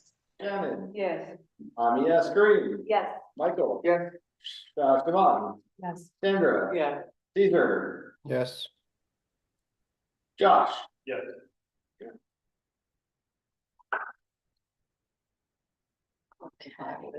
Siobhan, yes, you're, All the violations at the Wilshire Church. where's the Wilshire Child? This is 8B. Wilshire Child. Handing out party favors to everybody. When last we left it. First. Sorry, guys. And let me ask, put a photograph on the screen. It's still just literally right across the street, right? Literally, yes. Well, if you looked out the door right now, it's probably not looking like this. But in the daytime is cracking. It is. To put it mildly.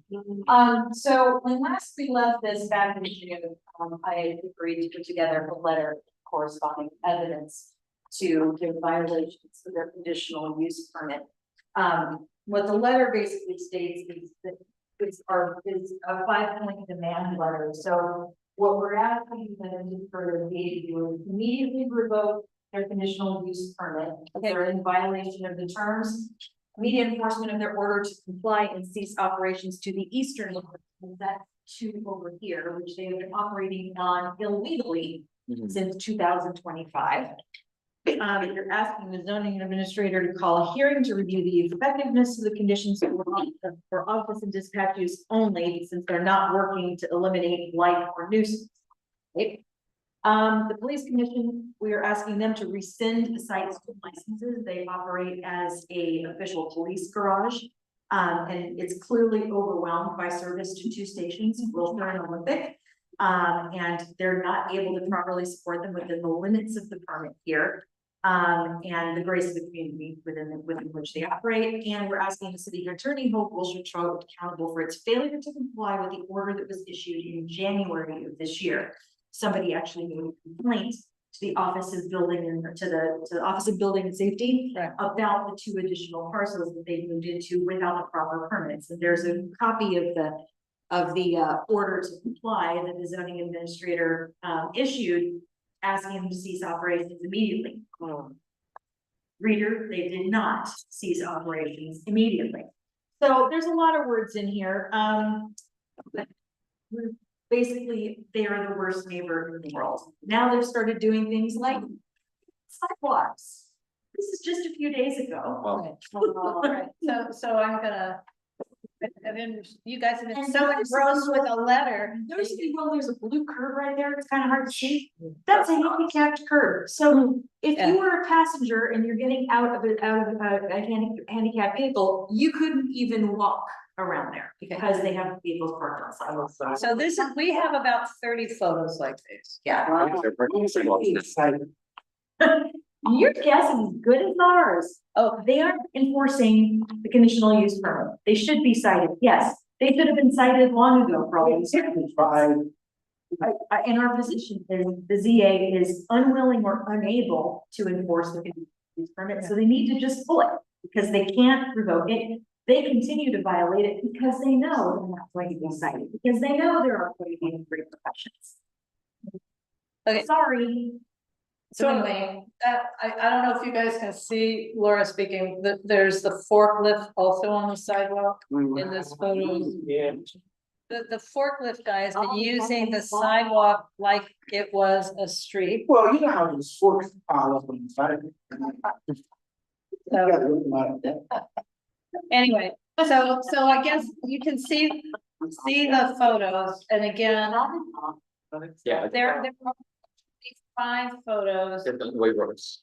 in the agenda pack. This is the name of the words, but they're just the stuff that we've been able to capture. They're not related, they used to be on. Well, to be specific, all of these photos are this week only. Wow, they got. This week only. There's a couple photos in there that I took over the last few weeks, and maybe 1 or 2 that Ed has taken over. They know. So, oh yeah, they've had several leads for them. Yeah, it's getting worse. Guys, hello, one conversation. So Siobhan has done, how do you pronounce yeoman? But anyway, a really, really great job of pulling together, putting the photos as illustrations of the violations and kind of referencing the requirements and where they're failing. The long letter is again in the agenda packet, also in some of your hands. It may need a little bit of editing, so I think it best to do the same thing we just did with the other long letter and not try to edit it tonight, but rather accept as concept almost finished, but I mean, we know it's finished, but accept as concept and have executive do the final approval. If that is an okay motion. Oh, it's pretty darn close. If you have any questions about it, I can certainly go through it with you. Basically, the thing has been a nuisance since the minute it went into the neighborhood. I am not convinced that any other conditions or sanctions or fines or whatever are going to magically make them obey the rules. The ZA is clearly in over their head. The lot is clearly in over their head, and they need to just pull it. The use is not consistent with the neighborhood, and I don't think that that's going to improve. So Okay, I've got a hand up, Steve. I certainly support the motion. My question is, the letter that was in the packet on the web, is that the draft letter? no, there's a new one. And which one did you put in the packet? I put something that was 136 megabytes into the packet. That has to be this one. Oh, it's Well, very no, short. because I mean, it changes up to about 5:30 today. Right, and you send it to me and I uploaded it quickly. Okay. So what I saw was a draft follow-up to UNNC letter, and it doesn't actually make a request other than for the ZA to review what's happening. Steve, could you do me a favor? Sure. Because I don't think I want to try and go out to the agenda packet. Can you look in the agenda packet now? That's what I've been doing. The purpose of this letter is to demand the following: immediate revocation of Wells Rato's conditional use permit. That's not the letter that's posted. Okay. Oh, I thought I had posted it. As long Siobhan, if that's what the first sentence says, then you're great. The problem with the letter that's posted, it doesn't say anything about revocation. Oh, sorry, I thought I sent the right, but I may have sent the wrong. Look, as long as your letter that's going to executive is about revocation, I think that's great, and I think everyone should support it. That's what it starts with. Great. Okay.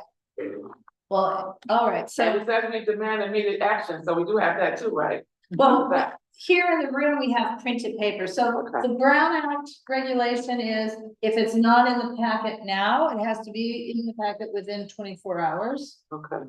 I mean, in other words, as best we can. And I do, Laura speaking, I do want to also point out the taxpayers through the Community Redevelopment Agency spent $4.4 million to acquire the large parcel we're currently sitting on. City still owns it, but where the Gramercy apartments are, was their remote lot.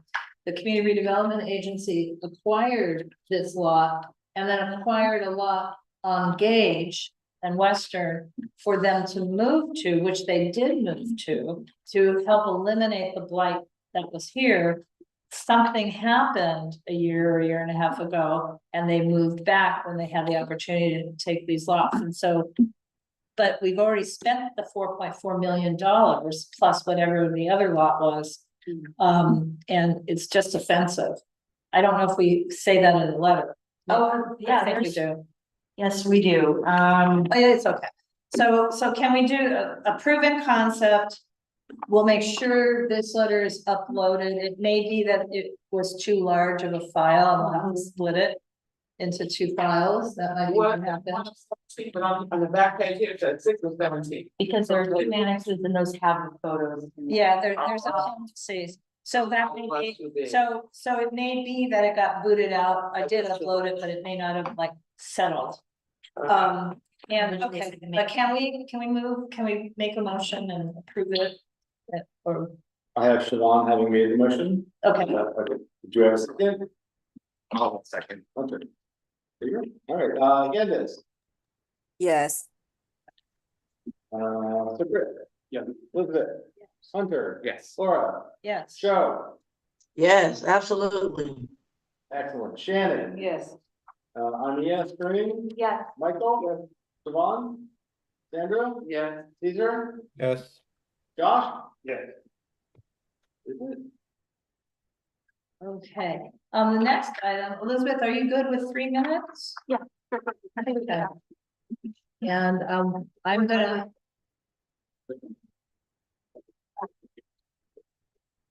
really the plate.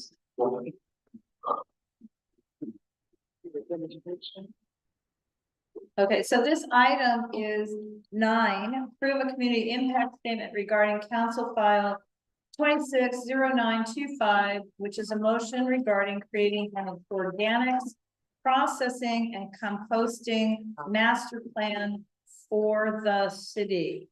Here on. So we all know that we compost, that our city has a system of compost. Compost a lot, 300, at this point, 350,000 tons of compost. I don't know if that's every year. Talk, which you can. Every year. And right now, that compost is loaded onto trucks and on our dime, shipped 100 miles to Central Valley, to the farms there. We pay them to take it. Now, there's an idea, well, a couple of ideas. One is to use the compost here. The second is to create a greater awareness and an investment in our composting system. Which is a decent one, actually. I want to say, I kept this plate because unless it's plastic that says compostable, which is not compostable. If it's paper, if it's fiber, if you can tear it, then it's compostable in the green. So anything that is a napkin, it doesn't have to be a brown napkin. The point is that we don't compost as much as we could. School and other institutions don't count it, and we want to do that. The city thankfully wants to create a master plan. Wonderful. So we say, I completely support. We want to make a couple of amendments, just to make sure that they include some things. We should absolutely include food vendors in the master plan. There was some social media video food vendors dumping. This is street vendors dumping. It was fruit waste on the side. 2 times, same place, dumping it as if it were trash in plastic bags. So we need to bring them on. We need to definitely bring on restaurants. We need to bring on schools. We have to have an educational program in multiple languages. I'd love to have an Instagram channel. And public service announcements are very much needed. I don't remember talking about a deadline. You did say.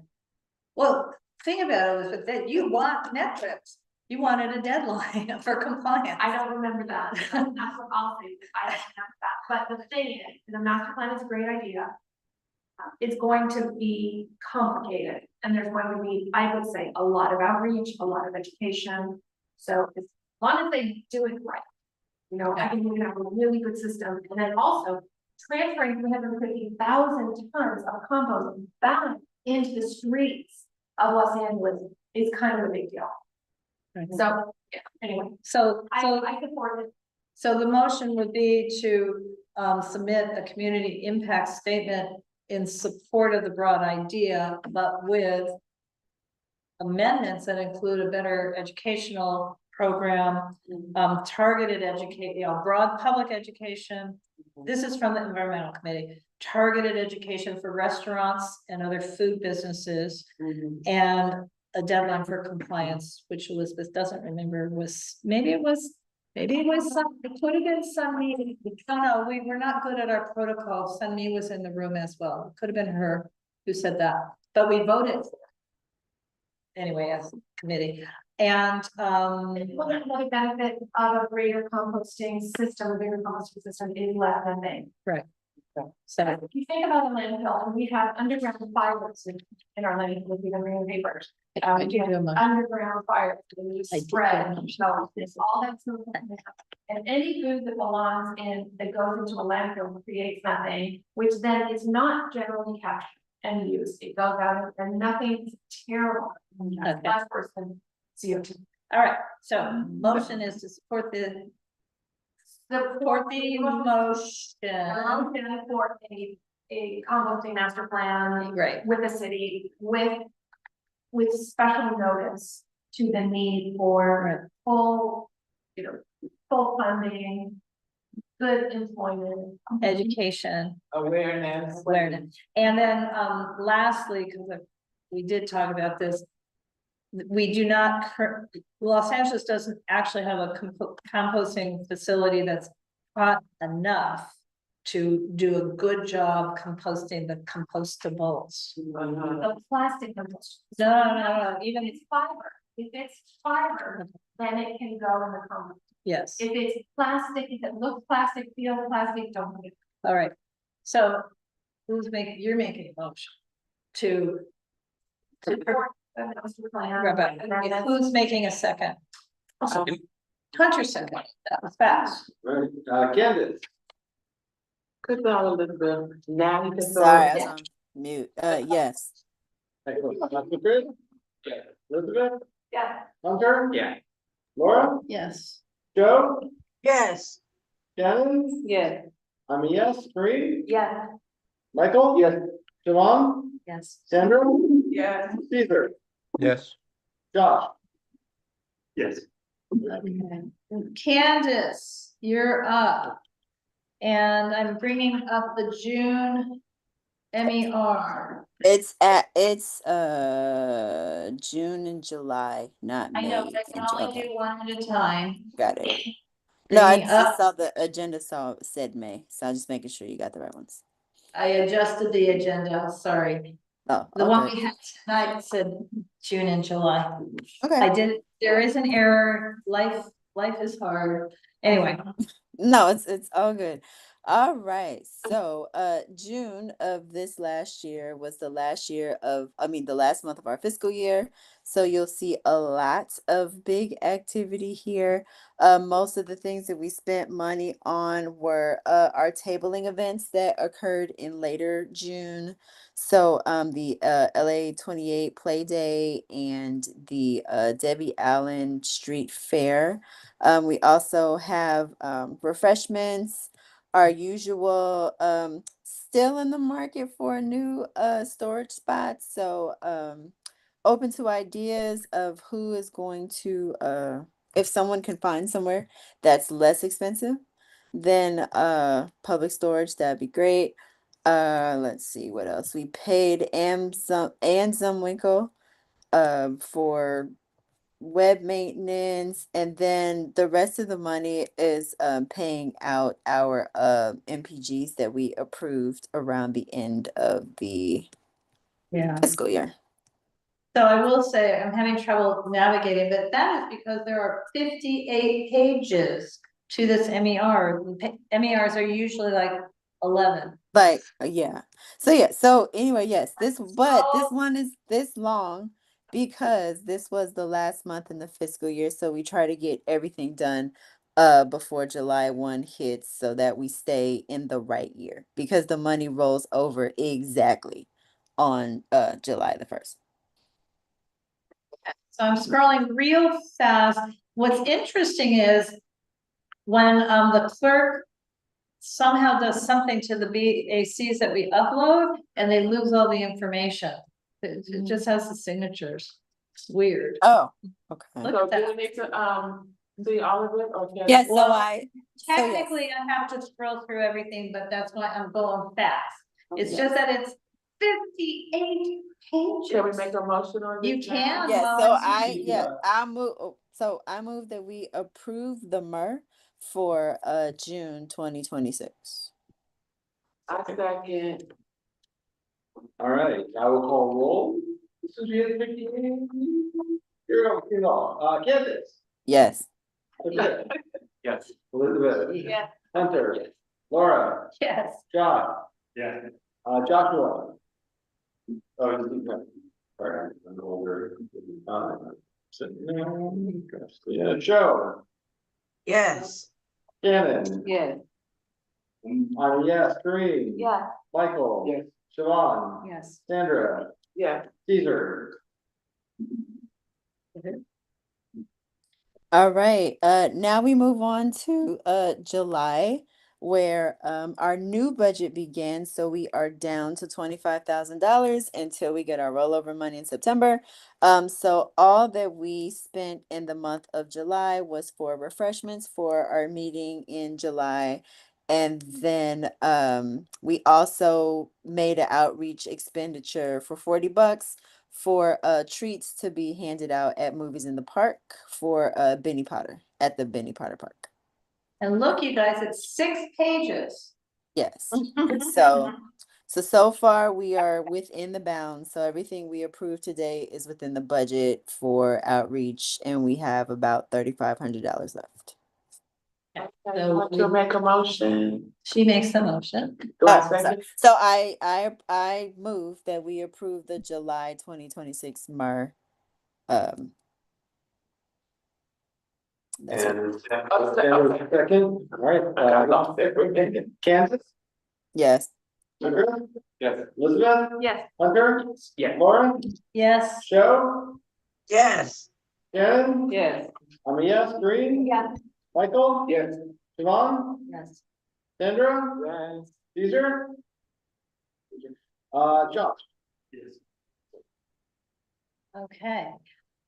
Candace, I don't think we need to do a budget adjustment. We did just get per your comment, we did just get another increase in our monthly storage from 362 to 400 commencing September. But since we've been told we'll be able to move our storage to the council office when we move. Yes. We budgeted $2,400 for the year. I think we don't need to, I think we do not need to do a monthly budget adjustment, because I don't think we'll spend the 2,400. No, I don't think we'll spend all of it either. So we'll TBD on when they let us know that we can move in. But that's it. That's all I have. Right, so I'm saying I don't think we need to do an adjustment. Nobody needs no board member needs a reimbursement for anything. Okay. President has done a lot of reporting tonight, so she's done. Michael. Nothing for me to add. I think obviously to your YouTube training by the end of the month, so we can all vote next. Right. Next time. I see your hand up, but I wanted to follow up what Michael just said about one thing. How many of you have actually taken the YouTube funding training? Oh, look, we're compliant. But this is what I want to tell you. It's actually not so bad. It's long, but it's 6 YouTube videos. So each one is 10, 11, or 12 minutes. Oh, You can watch that on 2 times. You can watch it. oh, yeah. Well, you don't want to watch it on Take a 2 test? No. You gotta take a test. You gotta take a test, and the test is not actually easy. But the thing is, Do you you're have to not pass it? true. You do have to pass it. You do have to pass it. But the thing is, Is it open book? you can, the test is a Google form, the videos do not log you. So you can look at them. You can look at them over 2 or 3 days and then do your test, but you can re-log into the videos when you don't know the answer to a question, because it's an open book test in effect, or an open YouTube book test. So it's annoying that, especially for those of you who just took your funding training in the last 2 or 3 months, that you have to do it again. But it's not one of those where you have to sit for 2 hours and they're actually measuring your time. And you know, overall, how long is it? About 30, 45 minutes, or is it longer than that? Well, there's 6 videos and they're each 10 to 12 minutes, so that takes an hour. 30 minutes to an hour. Yeah, and then, because you did it on 2 times speed. But how do you know the answers to the questions? I'm smart, like I've been. Yeah. I think he was 17, I got like a an 84. Of course. It was fine. It wasn't bad. Well, I'm gonna say that like 20 to 22 of them are relatively obvious and simple, and then some of them. I mean, I've been a financial officer since 2019. I had to look up to. So What did you I score? admit. 225. Oh, I got 100%. Are you kidding me? okay. Because I look things up. Do you log at the same place that you log in for all the other training? No, Yeah. it's like legal. I sent, so Daniel did as well, but I sent an email to all of you. I can send it again. That has the YouTube link and the test link. Okay. Okay. So, but again, it's a combination of annoying and easy. Gotcha. But it will take you a full hour just to look at the videos unless you put them on high speed, which Okay, you shouldn't. Okay. Secretary. Information. Okay. information. Between last month and now, or even a month before it now, take a look at the minutes that have been in the agenda packet. We've Are we got, doing that today? I don't think so.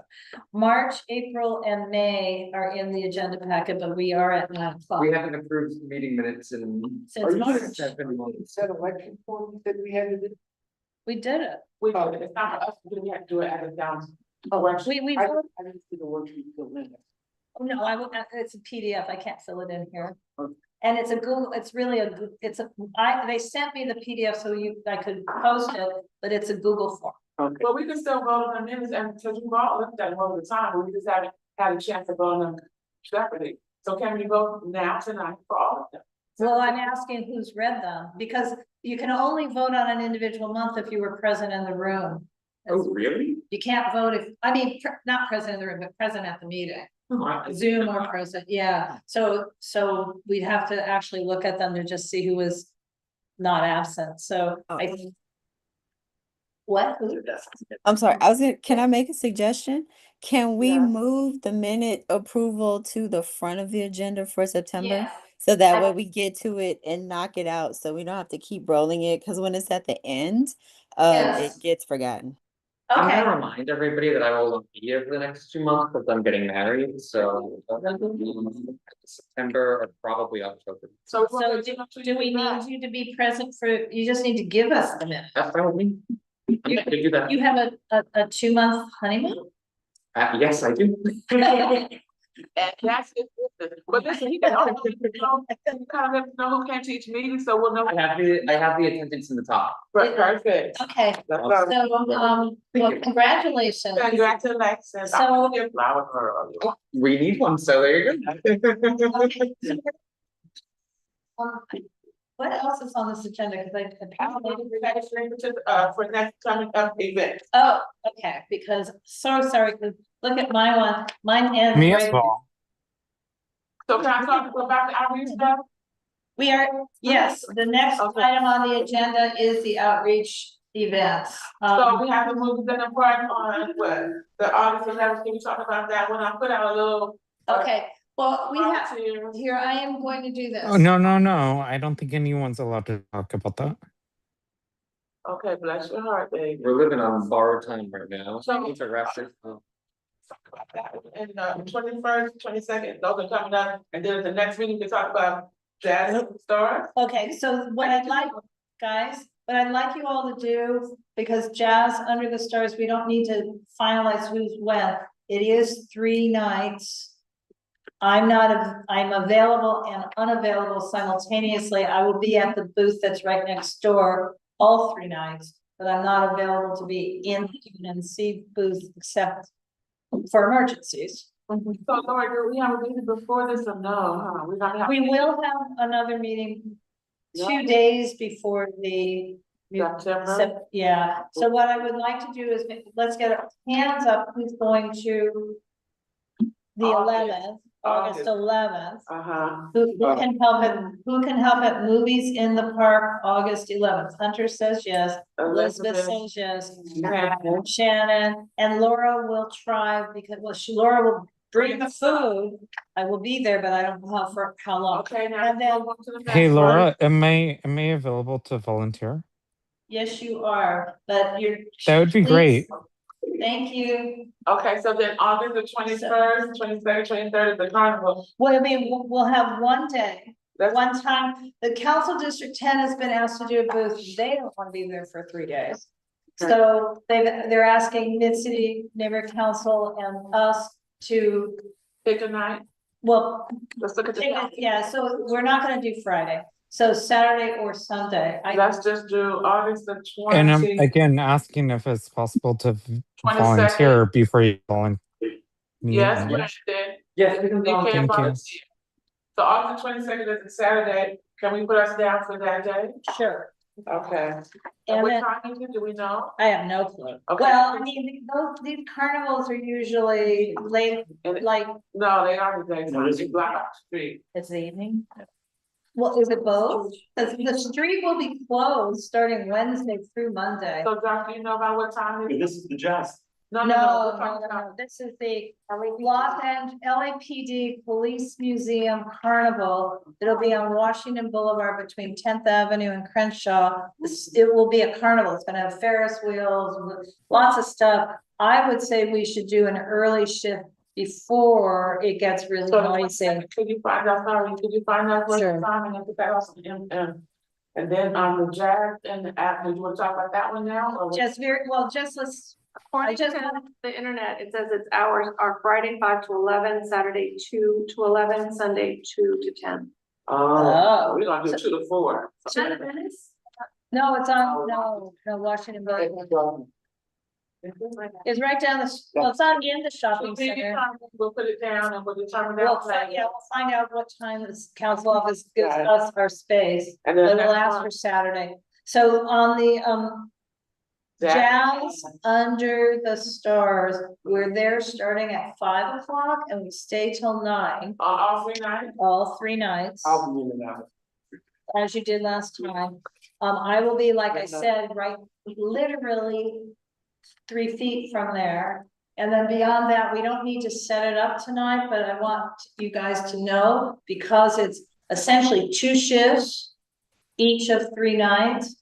This is a kind of all hands on deck unless you're, getting married. Again, I'm attempting to volunteer. Please let me Thank know how I can volunteer. He's gonna be there everywhere. He is everywhere all the time. That's good, excellent. Okay, so let's go back to August 11th. That's on Tuesday. Next Tuesday. Yep. I'm not sure if we're gonna have like a nice big crowd like we used to because I just found out school starts on Tuesday. Oh, no way. Thank you, Ron. Okay, going to, so it's 2 days that might be hard early, and the movie that starts at 8, it's gonna go down. Yeah. But we're not at 8, That's- it's gonna be 6 to 8 with a little setup, and we're not doing a whole bunch of stuff. We might just have that little that floor out here, and, Dave's tacos gonna be out there, oh, I should have the street closed for that part. Dave's tacos, and what do we have, popcorn and stuff like that? Yeah, so, the council office is supplying tacos, so we're no longer supplying pizza, which is much easier-ish. But so we're bringing bottled water. I know, Elizabeth, we shouldn't do plastic, but we're gonna have to. The juice, little juice drinks like Capri or something for the kids. Popcorn and or chips, depending what we can get in small bags. We don't get popcorn, cause it's movie night. I know it's pretty nice. No chips. Popcorn it is. Okay. We know fine if I don't have popcorn. Okay, cool. I just haven't driven there, and also candy. We are not Can't- doing candy. We are doing $40 worth of We are chocolate. not doing candy. We're gonna- We are do those, what are those fruit snacks? Oh, Let's not- yeah, because they all eat. We're gonna have some kids out there eating candy that time of night and then go to school the next day. All right, Fruit snacks, okay. okay. Fruit snacks, popcorn, Capri Sun and, tacos with it. Right. No. I'll honestly try my hardest. Thank you, love. Thank you. That is very helpful. That should We be- do appreciate that. Okay, so that's worry about that night, and then right after that, we'll talk again, we'll sit down another one about the LPD museum card. Right, So one night at a time, that's one bite. Yeah. right. And just so you guys know, on LAPD Museum, Mhm.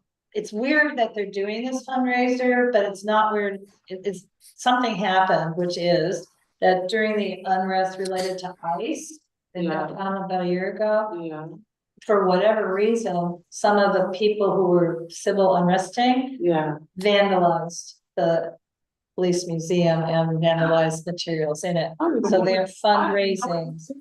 It's up in Highland Park. I don't even understand. Yeah. Yeah, but it's like, it's a museum. That's you know, so they're fundraising and that's why That's kind of what's happening. Okay. Do you wanna do this last thing, the board members extending their terms? Yes, I'm sorry. This is a discussion. We can deal with it as a vote in September. As you may know, we did a lot of appointments this last year and we said they are 1-year appointments. We did them over time. And all of a sudden I'm realizing we don't even know who was what month. Now, You can have- the appointments be open to We're not this appointing- November, or how We're do not- we? Brandon, we're not appointing anyone At this time. Yeah, the next election, I think, is coming up. The election is coming up. That's not what this is about. Yeah, this could be already. So my question is, how does one like be able to run for election? I mean, I was told that I currently wasn't allowed to, but I found out that that wasn't true.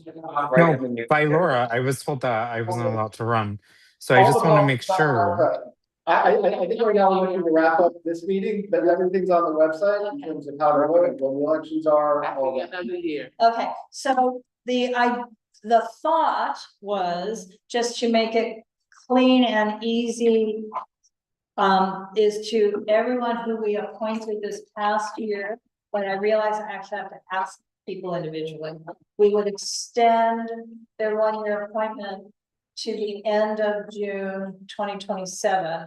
Because we do have an election, we have a new board on July 1. Anyway, there may be a few people who were appointed to seats that normally go to 2029, but we had done the 1-year appointments. And so we need to figure out if, I mean, I know that Robbie would actually like to be reappointed to fill the whole thing. But so we'll have to talk about that, but not this next month. So I think on a bureaucratic basis, if we could just extend everybody and then. My apologies. I was just trying to get ahead of everyone. When I knew that I wasn't allowed to run, I just wanted to make sure that it's okay if I run. Thank you, Laura. Elections happen, you will be able to have a chance to run. Okay, so, anyway, the thought would be there's a couple of people who've been appointed to seats that go to 2029, but we only already appointed them for 1 year. So, what will have to happen before the election ballot is prepared for our actual elections is we have to tell, the city clerk which seats are up for election. So we'll have to have another conversation about people in the 2029 seats, but for next month, if you were a person who was appointed, just want to have the conversation about, do you want to extend for that? Yes. I think we're ready to adjourn. But I went to, they had like 5 people. We are actually adjourned, guys. We have lost quorum, we've adjourned. Thank you, everyone. I'm glad that you're done with the meeting.